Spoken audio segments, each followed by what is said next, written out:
Kawan saya baru je kena scam yang sangat menyakitkan hati. Dia plan nak bawa family naik cruise dengan mak ayah, isteri dia, anak-anak. Jadi, dia pun cari online. Tengok mana ada package cruise yang best. Dia jumpa satu website yang nampak 100% macam official website.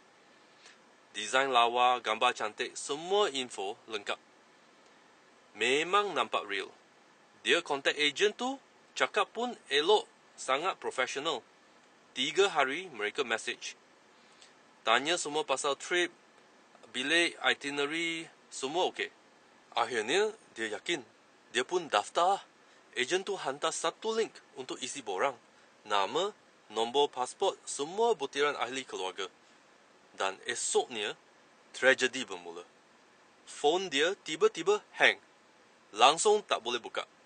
Masa hantar repair, technician cakap, ini macam kena hack. Tapi masa tu, sesuatu yang lagi teruk berlaku. Scammer tu berjaya pindahkan RM200,000 dari kad kredit ke akaun bank owner. Lepas tu, buat banyak transaksi RM10,000, RM20,000 sampai habis. Semua berlaku tanpa dia sedar. Phone dia mati. Dia tak dapat OTP, tak dapat alert apa-apa. Dan bila dia sedar, semua dah terlambat.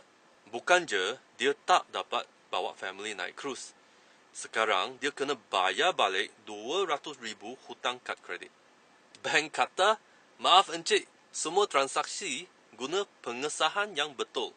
Jadi ini bukan tanggungjawab bank.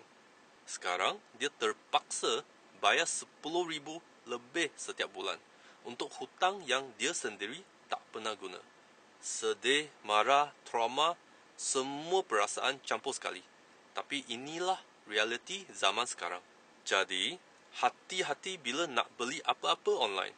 Zaman sekarang, website palsu pun boleh nampak macam real. Agent scammer pun boleh cakap macam profesional. Jangan mudah percaya walaupun nampak trusted. Sebelum tekan apa-apa link, semak URL betul-betul. Google dulu nama syarikat tu. Guna device yang selamat. Jangan guna device orang lain atau awam. Rujuk terus ke laman rasmi. Cek betul-betul dekat yang ada nama dan .com. Tolong share, jangan biar orang sekeliling kita jadi mangsa scam. Stay alert guys.